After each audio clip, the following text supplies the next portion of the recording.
Okay, hello all, good afternoon.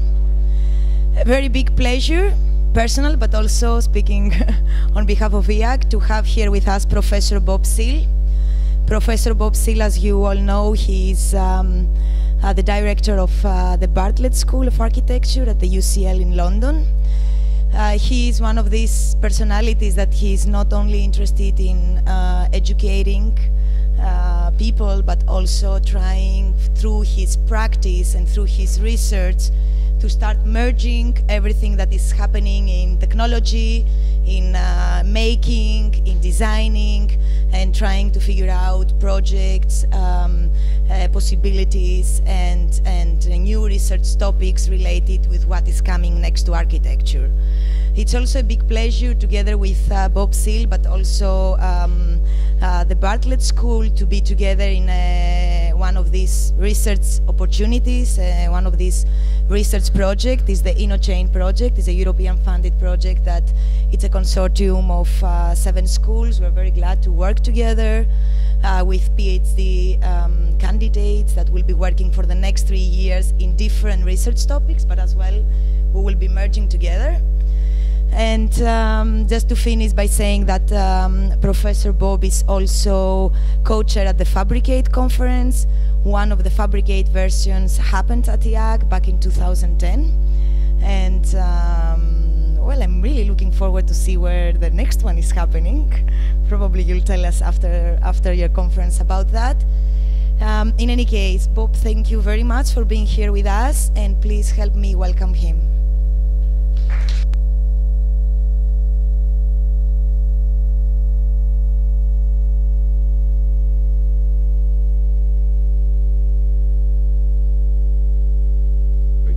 That's better, yeah. So it's really great to be here. This has got to be possibly the best School of Architecture in the world to do a lecture in. It's just such a cool place. I'm really, really delighted to be here. I've been here a couple of times before. Once I just walked in, didn't speak to anyone, sniffed around and walked out again. And another time I was here last year and had a little tour around, which was very nice. And it's great to be here to talk. And what you're doing, of course, is obviously of great interest to me. So some of the things I'll talk about, I know you're very familiar with, and the main gist of the talk is actually going to be not about making. It's going to be about things that kind of spin off away from making, and kind of dilemmas that I'm interested in for the designer. So I've got quite a lot of images and things to show, so I'll just get going. It's going to be quite informal chat, and at certain points I'll concentrate on certain arguments. But I thought I would just pick up on the InnoChain thing. So it's a really amazingly important organization and consortium, the InnoChain. So I'm sure you know all about it. We did our interviews last Thursday and Friday, and we're currently appointing the candidates. It's fantastic to be in the consortium with IAAC. We're going to be doing work together now for 3 years, starting this September, which is just excellent news. So, but now one of the things I'm going to be talking about this evening is my research and the work that's gone on in my studio with my students. But since Ayres would understand this, since I took over as director of the Bartlett last January, I've done very little research and very little teaching. It's, you know, when you get these jobs, that's it. Your life is over, and you're just managing the school. So I thought I'd just start a little bit about where the Bartlett is right now, and then I'll dig into the narrative of the work and so on, because it's relevant to InnoChain in a way. So this is, you know, the university, okay? So UCL, we're a part of a very big university. It's predominantly a medical university. We are, in financial terms, about 3% of the university's budget for a School of Architecture. I mean, we're tiny. But we do seem to make a lot of noise, and the provost knows every one of us quite well, so he's very familiar. Now, this is the, if any of you have had the joy of coming to the Bartlett and seeing this thing, this is the building that we've been in since 1975. So we were in that lovely quadrangle space up until 1975, and then we were moved to this building, which was written about in the Architect's Journal in 1975, in the month that it opened, as being not appropriate for architectural education. So maybe it's that kind of dysfunctional beginning that has been at the root of the Bartlett success, the resistance that goes on in the building by the work that goes on there, with its complete banality and its kind of non-architecture itself as a building. So that's kind of all we've always felt is something quite actually positive about how useless this is as a piece of architecture. But this was the building last week, so we've just nearly demolished it. We're all in a temporary building. I won't go through the story of how the new building's been designed. We're not the client, the university is the client, but Hawkins Brown Architects, who you might have heard of, are taking care of that. The thing that's really interesting that I want to talk about just briefly is where we're at the moment. So we're in this temporary building, which is an old warehouse, so it's very similar to here. So there's these 3 schools in the world now in warehouses. There's SCI-Arc and IAAC and the Bartlett. And it's magic. It's such an amazing place to be. So this was what it looked like on the first week we moved in, and then this is what it looked like about a month later. So, it's now full of life. The other thing about the temporary warehouse space is all the studios can see each other now. So you have that here. It's part of the existing environment. But the Bartlett has been this, strange warren of spaces since the 1970s, which, of course, is intrinsic to the intensity of the school's culture. But it's extremely healthy to let it loose in open plan at the moment, and just to see units working side by side at very sort of different positions in relation to architecture. So we have 850 students in the architecture school now. 500 are doing the professional programs, and the rest are doing post-professional programs. And some of them, and this sort of stuff is still going on, crits, gatherings around drawings. But this is my favorite bit. I used to work in the Bartlett workshop myself, so I studied at the Bartlett in the late 1980s. I was there the year before Peter Cook turned up. So, one of the most profound experiences I've had that's relevant to my current job is I saw the school transform in 18 months from being an okay, mediocre, average English university school of architecture into this international kind of madhouse. And that was inspiring, and that kick-started 20 years of a school's kind of energy. It's extraordinary what can happen in a very short amount of time. But and then when I graduated, I got a job in the workshop. I was just, doing things like teaching students how to make. It again was in a hopeless little tiny basement room. We're now in this very big warehouse type space. And bear in mind, we're only in this space for 2 years. It's been fully fitted out with all the kind of tools that have been tucked away in various different places for the last few years. Our 3D printing suite, autojet cutters, and these things that you're not a school of architecture now unless you have a few robots. And the things that are interesting, of course, that we know, the tipping point in terms of university funding is, UCL certainly, is that equipment is usually being funded over the years on the back of a research argument where the equipment is only described as the essential tool to do the research. Okay? But what we did, and FABRICATE was a really big, important part of this in 2011, but in the years preceding that, we managed to convince the university that we don't think like that. We think differently. We look at these sorts of machines as provocations. And this is exactly how you're treating them here. You put machines like this into a design environment, and we think, what can you do with that? We don't find the problem and then go and look for the tool. So these are just some things that we're making at the moment. I'm not going to talk about them too much, but because I know you probably know about them yourselves. But it's this kind of strange hybrid that's always attracted me between the appropriate use of a technology and, of course, the sort of maverick approach to a technology. So one thing we did in 2012 was that we grouped all the facilities of the workshop together, and we called it the Bartlett Manufacturing and Design Exchange. So this became, in a sense, like a brand, one might say, but it's a way of saying the the facilities and resources in the school that had grown up in different areas. So 3D printing really came out of computing, didn't come out of the workshop. The workshop went from, you know, table saws to band saws to lathes to benches, and then they went to 3D milling. And suddenly you've got the workshop with a 3D milling machine, and you've got the computer lab with 3D printing machines, and you go, well, obviously these things need to be together. And so it all came together as the Bartlett Manufacturing and Design Exchange. So this piece here isn't really saying very much in terms of its form. It's a demonstration piece. And what's interesting to me about the film is that the camera is on the end of a robotic arm, and it's been scripted in relation to the toolpaths of the milling of Darwin's head. The act of carving Darwin's head was just simply a project that the UCL engineering department wanted us to do. So we did this little project about 2 years ago, and it just got UCL engineering kind of mindsets to understand how architects and designers look at these tools. And it's a sweet little movie.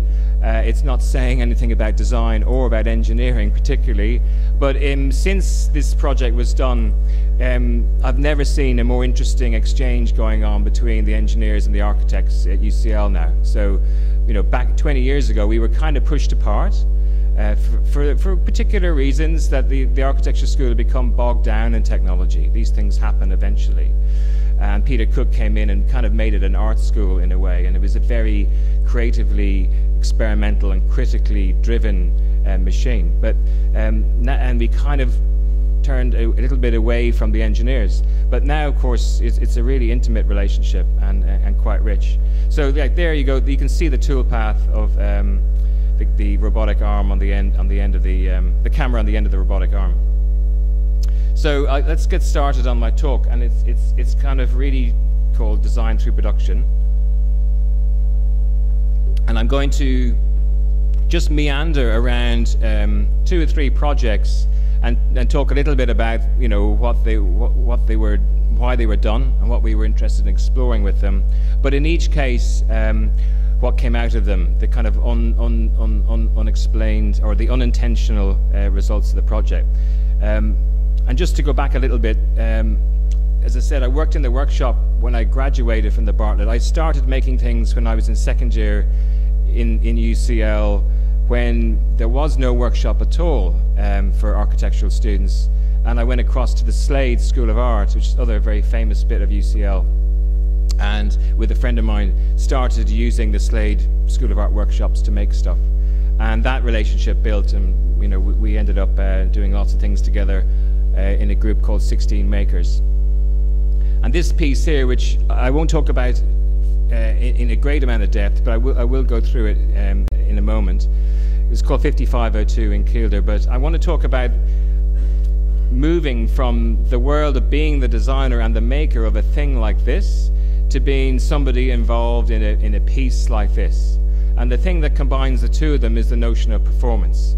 And that's part of what I want to explore in this talk. The other thing I want to talk about is collaboration. Okay, so this is the group of people that made 5502. Feeling quite happy the day that we kind of completed and tightened up the last bolt on the structure. And this is the group called SHUNT, who I collaborated with on the second project, who'll be introduced to you more in a moment. And part of this talk is about the notion of disbelief. Part of the talk is about this notion of, in architecture, we need to kind of, feel that it's there, to say that it exists. But I think this concept is getting increasingly blurred in and around the world of making. It's always been present in and around the world of architecture, but I think the shift between what is material and immaterial is now really present in and around the world of making. So just a little kind of narrative of the biography of the cast of characters I've worked with. Nick Callicott, we were students together when we were in degree, and he wrote the first book in the UK on computer-aided manufacturing in and around 2000, 1999-2000, and taught with me. We ran a unit together, and then he fell in love with the girl in the workshop whose father owned a steel fabrication firm in Germany, and boom, he was gone. They now run a very big steel fabrication firm in Germany, making very large structures for the chemical industry and for the energy industry. So this piece here, Nick makes, he can make 3 or 4 of these a week. Richard Serra will do similar things and get paid an awful lot more than Nick. But this is a mold for the foundations of a wind turbine tower. So it's a very large piece, 12 meters in diameter. So part of the, I'm laying down just some of the kind of reference points at the beginning of the talk to where we come from in and around placing the subject of making and design in the context of industry. I've produced a few ADs which have pulled together a whole set of strands of interests from back in 2004, design through making Protoarchitecture 2008 and manufacturing the bespoke 2014. And these have been my way of documenting the progressive steps in moving in and out of being a workshop person to being a designer, to being a writer, to being someone who's finding the way in which these things coexist. One of the central problems, I think, in and around fabrication historically is makers don't document all the decisions they do, they take on board. It's just not documented. It happens, it happens in the laboratory or in the workshop. So what's interesting about the times we live in now is that we're doing that as our architects. We're documenting, we're translating, and we're putting these kind of meanings into place of how the world moves from the design through to the artifact and so on. And most recently, the AD I put together on high definition, zero tolerance in design and production. I did want to call it negotiating zero tolerance, but Wiley didn't like that title. I prefer it myself. And really what it's saying, in a way, is saying, well, we're kind of reaching a point where there's almost a full synthesis between the accuracy of data and the potential of manufacturing to match that. And what does that mean exactly? And how do we now start to reevaluate the notion of tolerance and messiness, which is a word that came up in one of the InnoChain interviews last week. I think we're going to see more messiness. And there's some beautiful messiness going on here, I have to say. So, now, I was 50 this year, and I look back at a building that was built in the year I was born, and this is a drawing for one of the pieces in it, and this is the building in question. So I look at this now and I think, 50 years ago, think of the tools they had to build this, and look at the work that is being made now, and look at the things that Patrick Schumacher is saying about the work that they're doing in the office now, and the claims that are being made around the design. But actually look at the way things are being built, and you ask yourself, the question is are the two matching up? What we're saying about the potential of the design and the potential for things to be made actually matching up? I think they can match up, but I think, as has often been the case, we tend to run ahead with the claims that they are matching up, and that helps the race in getting them to match up eventually. But another piece which I'm interested in is the Toyo Ito and Cecil Baumann Pavilion in the Serpentine in London around 2000 or so. And it was claimed and presented to us as being the world's first kind of digitally scripted building. So this is this is an algorithm as a building. But being a workshop type of person and a maker, these are the things that I saw in it. These were things that were not digitally fabricated. These were, straight cuts, butt welds, something to look like the drawing, but was not following through the logic of the argument behind the idea. And that's because manufacturing in the UK, and I'm pretty sure it was made in the UK, but it may not have been. But the manufacturing was not addressing those issues back then. But now they are, and it's a very interesting change of events. So I'm very interested in claims and actual deliveries that go along with things. And you might have heard me say this before, but I'm very interested in this scenario where these tools are 2,500 years old, and these are the tools I had when I was a student back in the 80s. And this is the world that you live in now. and that you're moving between representation, fabrication, and so forth, with radically different tools that move things from this sort of world to that, apparently seamlessly. But the question I think is kind of fascinating in this image is, what's the status of the figure in the center of the piece? Is that figure just purely a fabricator, or is that someone who produced the data file originally? And one of the things that is absolutely evident in the UK economy right now, particularly, and I think across Europe, is the gulf of skill sets that exist between the potential of design to deliver very ambitious architectural propositions and the workforce that can deliver it in the construction industry. There's a huge hole there, an enormous hole. And whilst we're developing in our domain new skill sets and broadening our capacity, the real challenge I think that matters in the next decade is how industry transforms itself and how we populate industry with individuals who see themselves as being the person who will do this and the person who will also make the 3D file that led to it. And I'm also interested in the world that exists in the environments such as La Machine and the performance that exists in making.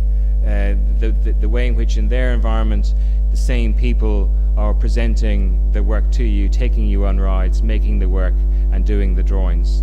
And then the challenges of the status of the real in motion capture technology, but a technology I'm going to talk about in more detail is 3D scanning, and how that really starts to challenge the notion of data as mist. So the image that went around at the very beginning of the talk is the point I'm going to come to at the end. So just very briefly, I want to talk about the other ingredient in all this, and this is the work of our students. So I ran an undergrad unit for 6 years, and then a postgrad unit for about 12 years, and I just stepped away from it last year, and it's Unit 23, and we're interested in all the sorts of things I'm talking about this evening. And one of the things that is present in the discussions in the unit is the location of the designer in the place of production. And this is, you know, there's no better place than IAAC to make that point. And so, some of the ideas in the unit have come out in recent years are you know, around the edges of certain technologies or processes or thoughts. So Birger Jonsson, who's from Iceland, his project was based on the notion that peripheral vision is diminishing in society, that we're becoming more foveal focused and we're losing our capacity to notice the edge. So his project was an urban environment, but looking at the way in which our vision has shifted. Madav Kidau is interested in the notion that we occupy saturated space. We all kind of go around the world with these in our pockets, and we're constantly in more than one environment at once. Tom Smith is looking at very, very high definition animation. His project that year was a 5-second animation, which was so insanely dense with information and detail. It was about the world of J.D. Ballard's Crash and Concrete Island meeting together. So it's a unit that looks at ways of model making, looks at ways of recording models, looks at ways of challenging the real and the unreal. This is a project by Joseph Shaw, which challenges the BBC Natural History Unit, which is a very famous television studio in Bristol in the UK that makes all of the natural history programs. And then this is a piece by Michelle Young, which talked about a narrative of the bringing back of the Hubble spacecraft to Earth. And then there are visceral projects such as the Institute of Biospatial Mechanics by Jacob Down, which is looking at the visceral engagement of the vortex experienced in his work to the way in which that's described in other forms. And then there's Tom Slivens, who opens up a subject which will kick in the second half of this talk around the world of fabrication and narrative and documentation. So let's go back to this project now briefly, and I'll just tell you one or two things about it. It's located in Kielder in Northumberland, which is just between England and Scotland. It's a very, very old part of the UK. It's hunting ground of old kings. It's where Hadrian's Wall is. It's the narrowest part of the island of the mainland of Britain, and it gets most of the weather. In terms of, when we say weather, that means rain. And it's where all the clouds bash into each other, and of course it's where you would build a reservoir, and they did. The thing that went wrong with the reservoir, it was commissioned in the 1970s by a Labour government, and which was followed by the Margaret Thatcher government, which, as you might know, devastated the industry of the northeast of England in the 1980s, and by the time the reservoir was ready, there was no industry for it to serve, so they had to find another purpose for it, and it became a leisure, recreation, holiday destination, and so on. So, but nevertheless, it is this artificial environment, and you know, occasionally it gets drained for various different reasons. And there are these strange roads that go into water, but it also becomes an environment of military testing. It's this kind of outsider landscape. And back in the early 1990s, it started to look at commissioning architecture pieces to go into this landscape and become, in one sense, drivers to a new economy, but also to exploit its outsiderness. These are buildings that don't require full planning permission. These are lost in a very large expanse of space. So that piece you just saw is by Sofroon. This piece is by James Turrell. And we were invited to pitch for a invited competition for a shelter on this little piece of ground here, which is right on the edge of the reservoir. And we were just given one sheet of A3 to describe the project. And this was the sheet that we put in, and it was just a strategic plan. And all we wanted to do in that instance was to say the work that we've been, known for and been developing over a number of years was not in the domain of fully describing a project.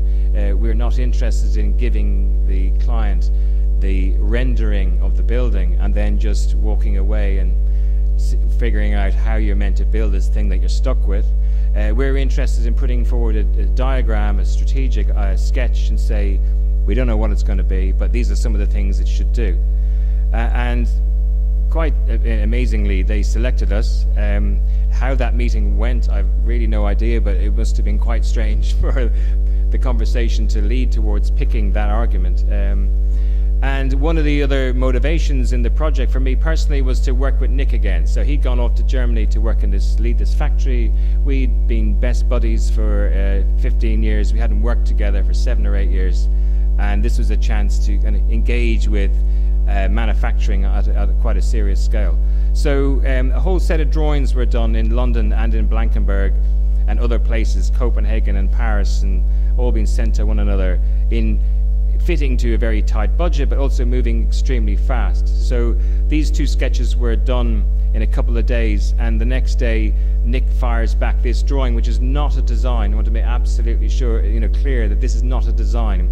This is a thing that he said he would make to prove a certain set of ideas, and this is about a moving wall and a double-skinned structure. And no one for an instant is looking at that and saying, I don't like the look of it. We're not talking about that. We're not talking about what it means in terms of the competition win. We're just saying that would be an interesting thing to make.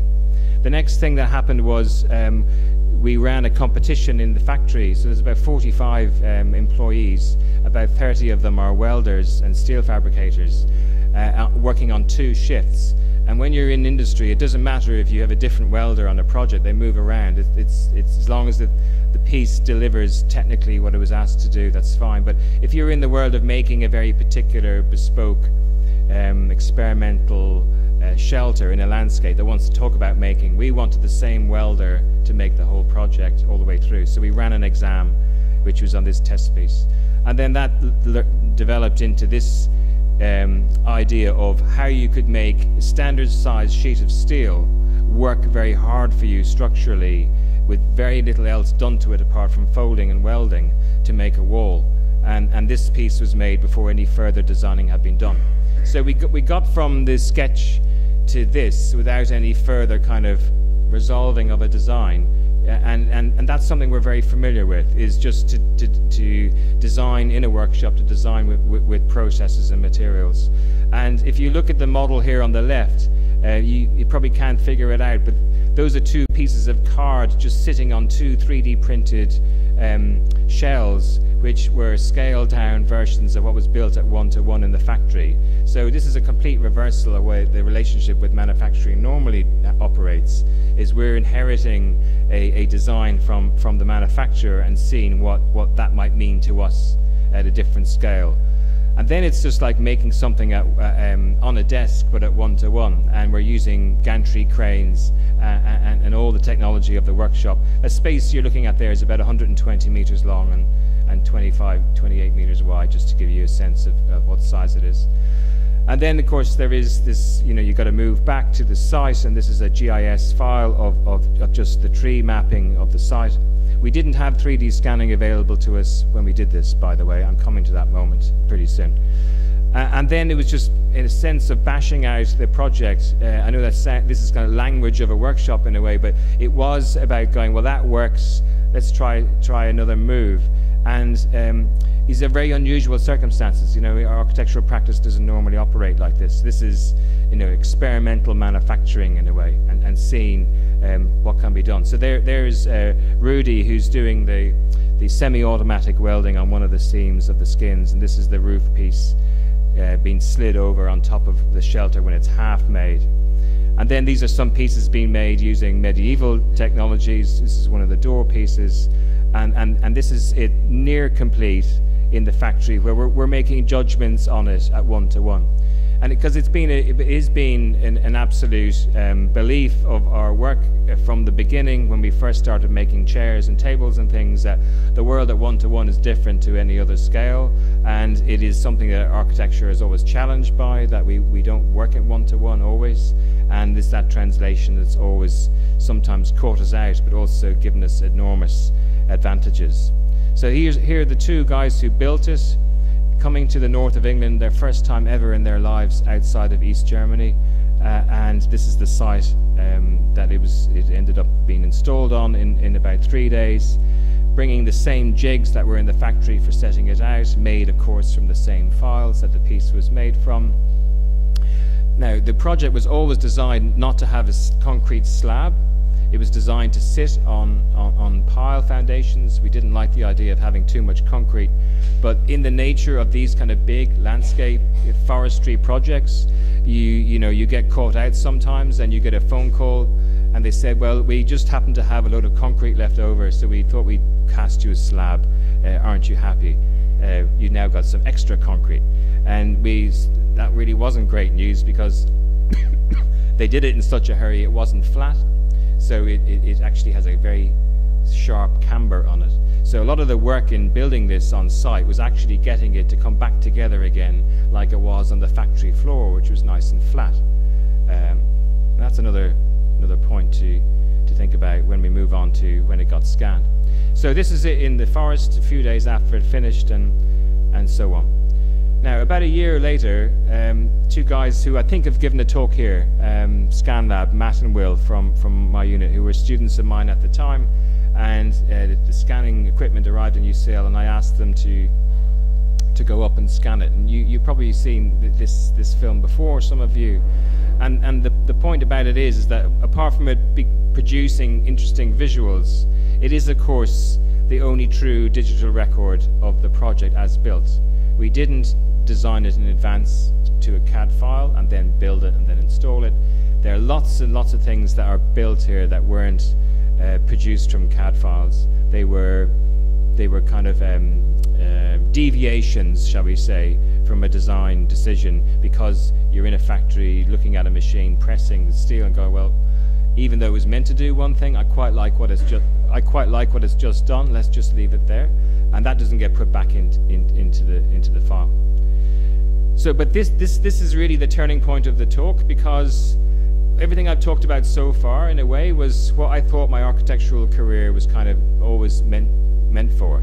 You're around, around, you're exploring, you're studying, you're acquiring skills, knowledge, and you're waiting for that opportunity to arrive to build something, because that's what I thought I was here to do as an architect. But then when it gets scanned, you think, hang on, what's this data about? That's Nick's address, in case anyone wants to give him a ring, get something made for him. But just to kind of talk about this for a moment. So on the right hand side is the CAD file that grew exponentially over time, and it was actually updated, you know, after this piece on the left was fully fabricated and left the factory, and we were still not sure if it was up to date. So when Matt and Will scanned the Kielder shelter, we had this opportunity to map their 3D file on top of the CAD file, and this is where it shows the difference. And this starts to become really interesting, where, you know, not that this is a fault, you know, but the misalignment, that world between, is a fascinating world to think about and say, well, what's the status of that difference? So where it's really red, they're matching really neatly, but where it's white, there's quite a lot of misalignment. So we can go into all sorts of conversations now about, you know, what one might do with that kind of position technically. You know, zero tolerance, there's a fault, let's make sure they line up. If you know, there's a very big practice in the west of London that shall remain nameless, but it's near a bridge, and, you know, they put all of their faults, you know, in a server away from the site of the office.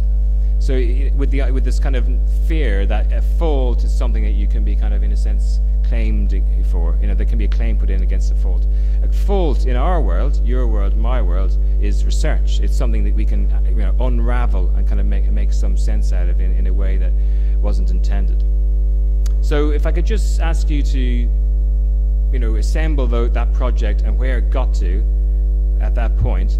And now we go back a little bit, because there was another project that started halfway through that project, which then overlaps this one and then takes it further. And it's the Perform the Scan project. And in this instance, I started this talk with the image of the shelter and then the image of performers on a rooftop, which was a made thing and a scan thing. This project ended up being only a design, and then ending up as this cloud of data, which we'll talk about in a moment.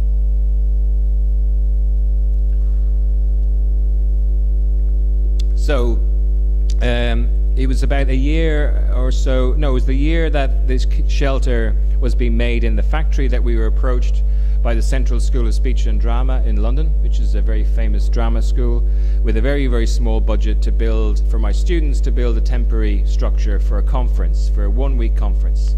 So they said, £10,000, one-week conference, what can your students build for, you know, 100 people to come together and look at stuff in an event like this?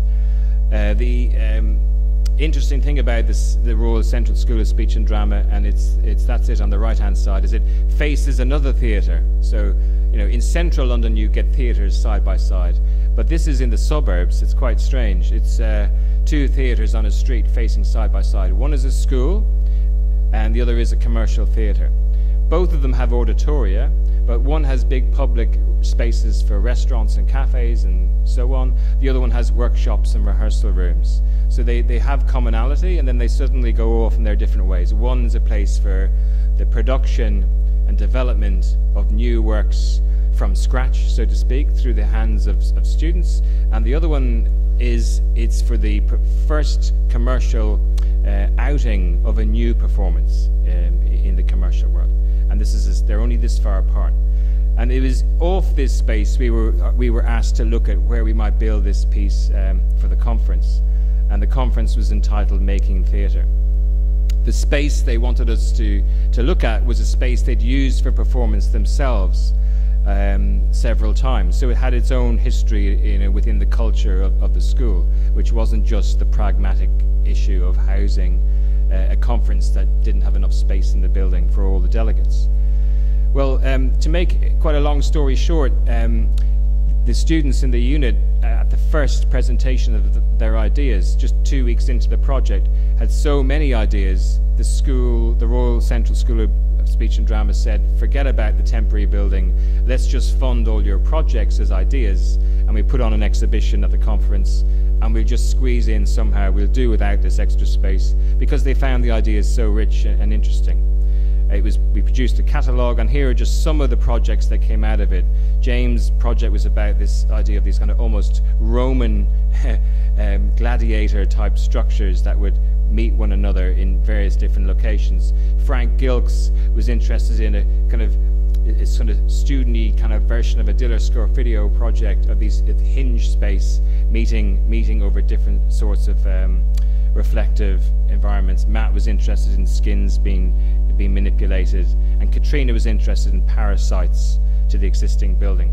Well, that ended in that exhibition. It was quite a short project. It lasted just 3 months. A year later, they came back to us with a lot more funding and said, let's push this much further. Let's try and do a design which would get built, which would capture all of those ideas in one place. And these are some of the, I've highlighted here, some of the key ideas they were interested in: mobility, flexibility, adaptability, bareness, stripped out, and this idea of it being in a set of evolving construction acts, which I found really interesting. So Matt Shaw, who's one half of ScanLAB, worked with me for a year on this project part-time, and we just took the very, very initial starting position of an articulated, standard size articulated trailer, and looked at ways in which that could be spatially reconfigured to push an audience into different sorts of arrangements, and for it all to collapse and into that initial volume, and then move to another site. This is a little test piece he did in 3D, where we had this idea where the cab of the trailer would arrive at a place, the brakes would be put on the trailer, and then the cab would pull it forward so that the structure would move out.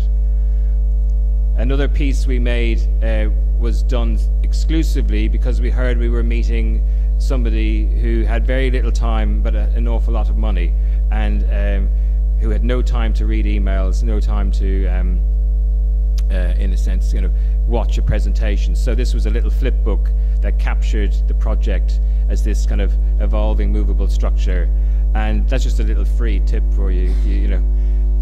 So this guy who ran a Formula One team put this in his pocket and remembered us. Didn't give us any money, but did remember us. Yeah. So we then mapped the project. So this is so all of a sudden the 3D scanner arrives, and we see it as this surveying tool, because that's really the word it comes from, as we know. So we mapped the project out at 1:1 on the tennis courts in front of the drama school. All the students came across the road, and we went around the plan and these are the ropes that they use in the stage, behind the stage, for the sets, and we started moving the plan about at 1:1 on this big playing ground, and scanned it, and we kind of made, well, that's our plan now at 3D.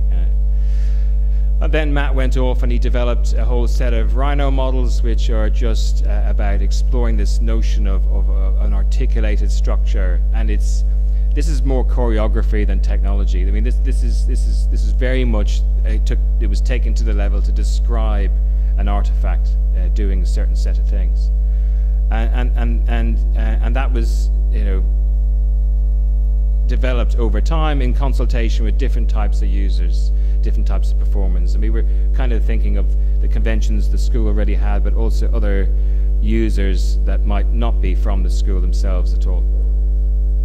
We then stitched those two things together in a data capture of the quad at UCL to demonstrate its artificiality, in a sense, its placement in a real landscape. And that's as far as that project got to, and that's fine. That's what the budget was for. It was there to raise a certain set of questions and describe them, and then see if the funding could go any further. One thing that always bothered us was that we didn't actually make anything, clearly, and this was the world we had just come from, which was the translation of stuff between different domains, conversations between design and fabrication, and erratic and often eccentric behavior of machines that are like 20, 30, 40 years old, some of them, and the characters involved in playing them.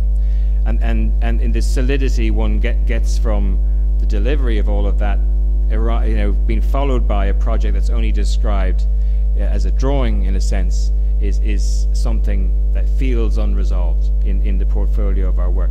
So we decided to go and speak to SHUNT. I don't know how many of you are familiar with SHUNT's work, but SHUNT are a very strange, maverick bunch of performers. How many people have heard of SHUNT? Anyone? No? Haven't heard of SHUNT? Well, SHUNT, I saw a SHUNT performance about 15 years ago in an archway in Hackney in East London. Myself and my partner went along, and I knew she had arrived before me, but when I arrived I couldn't see her anywhere. It was quite odd, and the performance kind of went ahead. I thought she might have got lost or bumped into a friend. And then after about half an hour of the performance, further deep into the space, this big door opened, and there was a completely mirrored parallel performance happening in the archway next door. So she had been through exactly the same performance as me, but in a different space with different performers, and it was synced to live trains going overhead. So it was all this narrative about a bomb coming to London, and it was on a train, and blah blah blah. But it was this thing about being theatre but being synced to reality, which was absolutely mesmerizing. They went on then and ran a hugely commercially successful piece called Tropicana in the archways underneath London Bridge for about 7 years. They tell me they can only really remember about 2 of them. It was a party every night for several thousand people. But what they're mainly interested in is disruption of a process that they're expected to carry through. So when we decided to go back and scan the premises of the school, the Central School of Speech and Drama, we asked SHUNT to disrupt the process, to corrupt the act of recording the spaces that we were interested in looking at differently. We also went back to Katrina's project and thought about this idea of parasites and these other architectural kind of entities that would hover in relation to the building, and that was something very strong in our minds. So in scanning the whole building, we were very interested in how clearly a scan of a building of that size is made up of hundreds of different scans stitched together. You can take them apart, and you tend to see the spaces in their own terms because of that process. So this was the practice room at the top of the building, which they used as a very regular rehearsal space. This is a stairway not so far from it, which connects to it, but in quite obscure ways. The scan would make sense of it, but the actual spatial experience is quite disorientating. And then this is a fire escape which runs down the outside, which is more or less where Katrina's project was proposed for. So SHUNT followed us around the building as we were scanning it. We were doing the regular thing of recording the building, and they were carrying out a performance that they had not informed us what it was about. But clearly one could tell that they had grasped, without asking us very many technical questions, that it was about time, it was about space, because of the speed the scan would take.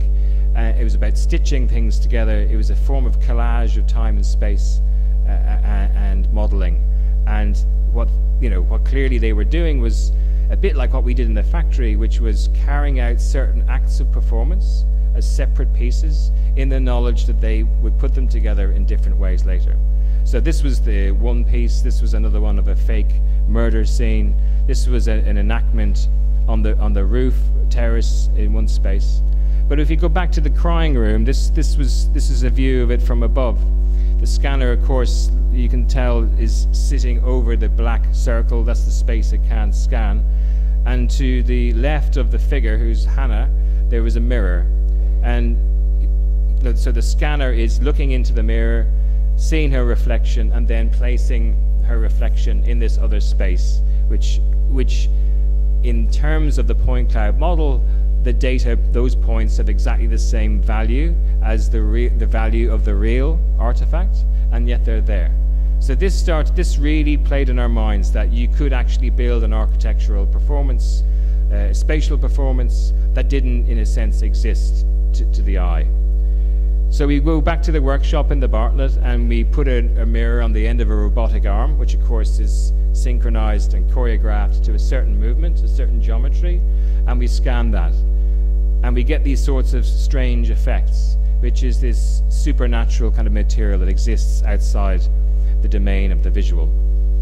And that led us to develop a whole series of ideas of placing armatures and instruments in the building that would disrupt a performance in collaboration with the scanning process.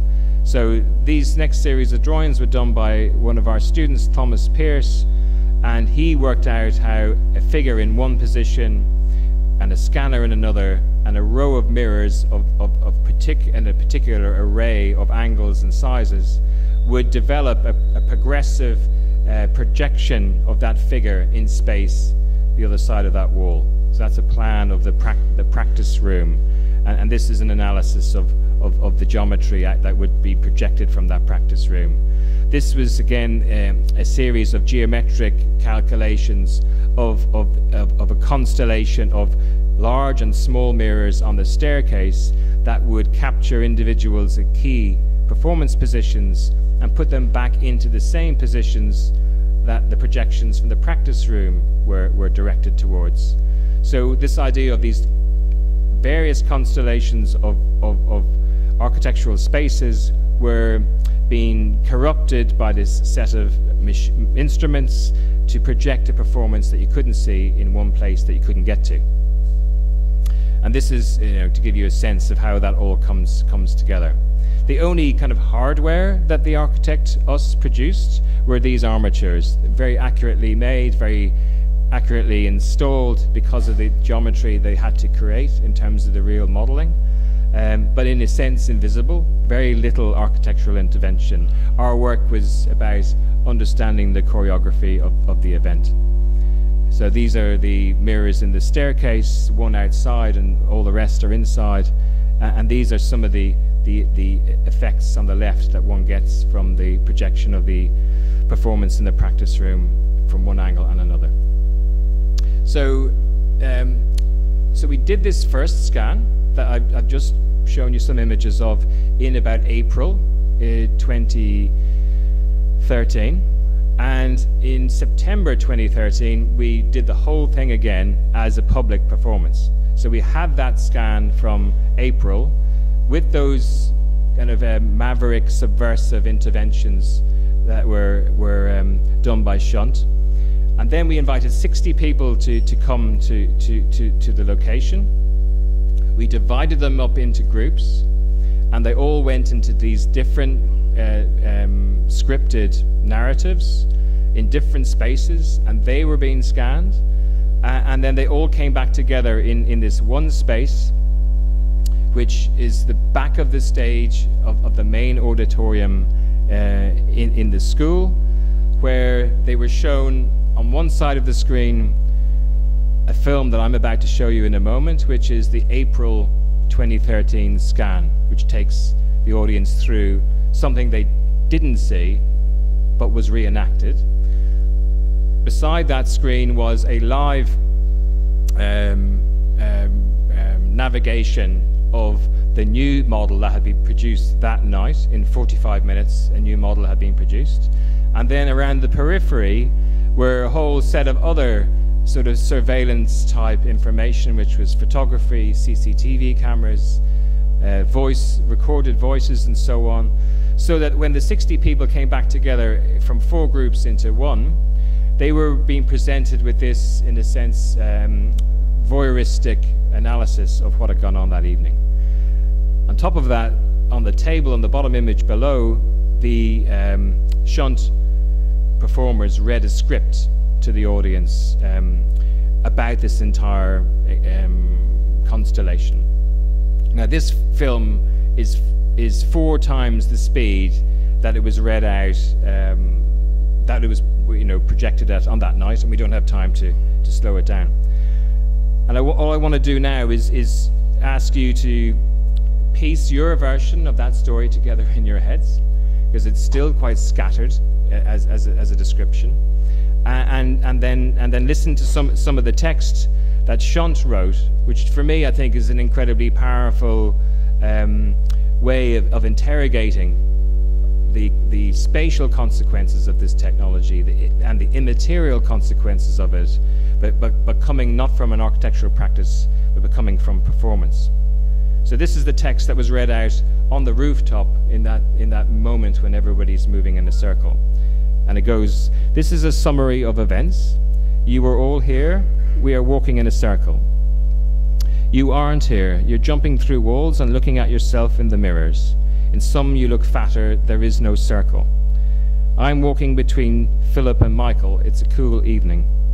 No, you're not. No, it isn't. Now I'm over here, and some of me is over there. Rubbish.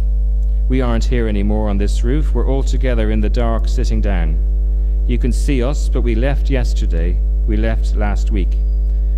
No, we left a year ago. The thing is, we left in September, actually. We can see things you can't see. It's not always helpful. I can see through that wall. It's not very interesting. Outside it is autumn. Soon it will be summer. I'm a different person now to what I was then. The day of the scan, you sat down and all on your own reading a book when you should have been with me. I'm in another room. I am crying. You said hurtful things to me and you weren't sorry. Right now, you are on a bus eating cake. The woman sitting next to you died 6 months ago. You are whispering to me something I can't quite understand. I am too embarrassed or uninterested to tell you. We are all fragments. Look, I have a cloak that makes me invisible. You have a sheet. No, it looks like a sheet, but you can't see me. You're standing behind a sheet, but I am invisible. Let's stop walking, save our energy. We're going to be walking in this circle forever. Our feet are now part of the building. I'm not sure if that's a good thing or a bad thing. It's just a thing, like my invisibility and the fact that I was crying. Come with us, it's time for the scan. There is no scan. You 10 will need to come with me for the scan. You 10 will need to come with me, but don't worry, you're not going to be scanned. You are going to be scanned, you're not going to be scanned. And one of the pieces you can see on the wall here is T.S. Eliot's Four Quartets, which is a poem all about the movement of time in many different directions. And what I want to finish on is this notion of coming out of the world of a workshop, coming out of the world of a place that, you know, my existence in a world is defined through the production of things, you know, the hardware and the information that goes into making that stuff. It took me to this project, which was complete free fall. It was a complete sense of abandonment of that being the objective, but the processes were entirely the same. The processes of planning a project through space, through making artifacts that had geometric alignment, looking at a narrative as a script, as a timeline, and then interrogating the information that comes out of it. I think the only thing that, you know, clearly is the strange aspect of it is you end up with a representation at the very end that you couldn't have envisaged at the beginning. Thank you.